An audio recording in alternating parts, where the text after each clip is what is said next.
కేంద్ర జలశక్తి మంత్రి CR పాటిల్తో AP CM బాబు deputy CM Pawan భేటీ కావడం చర్చనీయాంశంగా మారింది. కృష్ణా నీళ్లను ఏపీ సర్కార్ దోపిడీ చేస్తోందని కేంద్రం జోక్యం చేసుకోవాలని జలశక్తి మంత్రి పాటిల్కు నిన్న ఫిర్యాదు చేశారు మంత్రి ఉత్తమ్. సరిగ్గా 24 గంటల తర్వాత ఢిల్లీలో పాటిల్తో బాబు పవన్ సమావేశం కావడంపై ఆసక్తిగా మారింది. మోదీ సర్కార్లో చంద్రబాబు కీలక భాగస్వామిగా ఉన్నారు. ఏపీ నీళ్ల దోపిడీపై సీఎం రేవంత్, ఇరిగేషన్ మంత్రి ఉత్తమ్ ఫైట్ చేస్తున్నారు. అటు కృష్ణా ట్రైబ్యునల్ వాదనలు వినిపిస్తూ ఇటు కేంద్రంపై రాష్ట్ర సర్కార్ ఒత్తిడి పెంచే ప్రయత్నాలు చేస్తోంది. కృష్ణా జలాలపై తెలంగాణ, ఏపీ కంప్లైంట్లకు సంబంధించిన అప్డేట్స్ అందించడానికి మా రిపోర్టర్ మదర్ లైవ్ లో ఉన్నారు. మదర్, డీటెయిల్స్ ఏంటి? నిన్న తెలంగాణ నీటిపారుదల శాఖ మంత్రి ఉత్తమ్ కుమార్ రెడ్డి కేంద్ర జలశక్తి మంత్రి సిఆర్ పాటిల్కు ఒక కంప్లైంట్ చేశారు. ఏపీ ప్రభుత్వము తెలంగాణకు దక్కాల్సినటువంటి, న్యాయంగా దక్కాల్సినటువంటి కృష్ణా జలాలు కావచ్చు, అలాగే గోదావరి జలాలకు సంబంధించి నీటి దోపిడీ చేస్తుంది. రాష్ట్రం నుంచి దక్కాల్సినటువంటి వాటా కంటే ఎక్కువ తీసుకుంటూ ఇటు శ్రీశైలం దగ్గర నాగార్జున సాగర్ నుంచి ఏపీకి వెళ్ళేటువంటి నీళ్లకు సంబంధించి వారికి కేటాయించినటువంటి నీళ్ల కంటే ఎక్కువ నీళ్లను తరలించేందుకు అక్రమంగా ఆ రాష్ట్రాల్లో ప్రాజెక్టులు కడుతున్నారు. వాటిని అడ్డుకునేటువంటి ప్రయత్నం కేంద్ర ప్రభుత్వం చేయాలి. ఖచ్చితంగా ఏపీ నీళ్ల దోపిడీని అడ్డుకోవాలంటూ ఇప్పటికే రాష్ట్ర ప్రభుత్వం నుంచి ఫిర్యాదు వచ్చింది.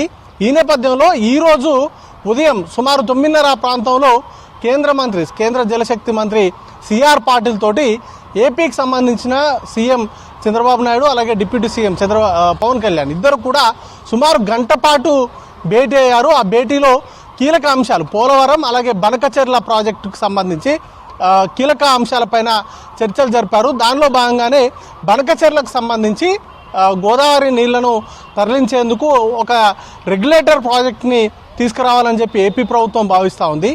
దాంతో గోదావరి నీళ్లను పెన్నాలో కలిపేందుకు, అంటే నెల్లూరులో ఆ ప్రాజెక్టు నది ఉంటుంది.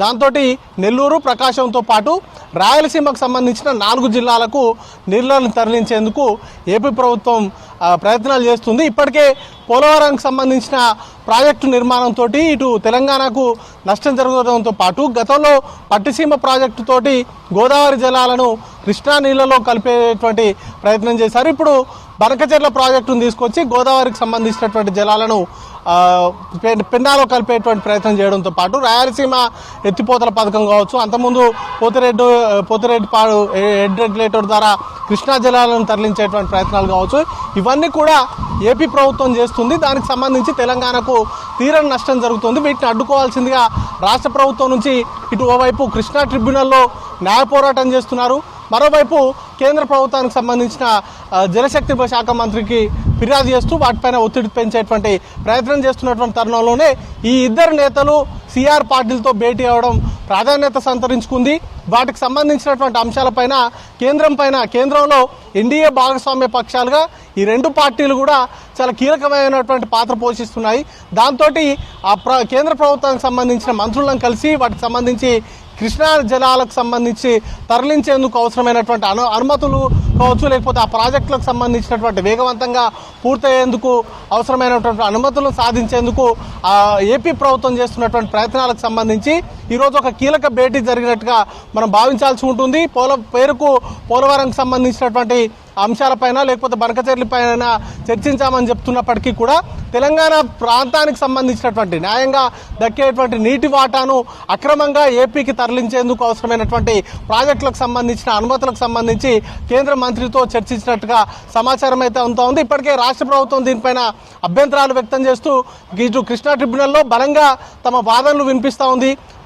కృష్ణాకు సంబంధించి కృష్ణా నది పరివాహక ప్రాంతం తెలంగాణలోనే ఎక్కువగా ఉంటుంది. దానికి సంబంధించినటువంటి తాత్కాలిక కేటాయింపుల్లో తెలంగాణ రాష్ట్రానికి అన్యాయం జరిగింది.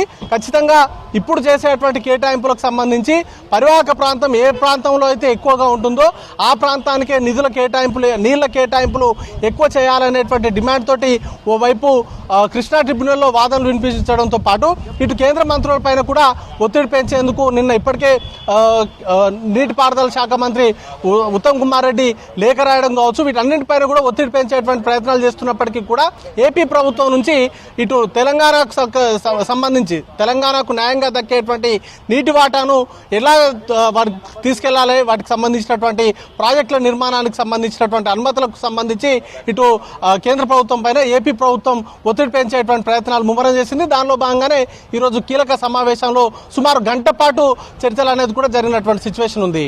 చంద్రిక.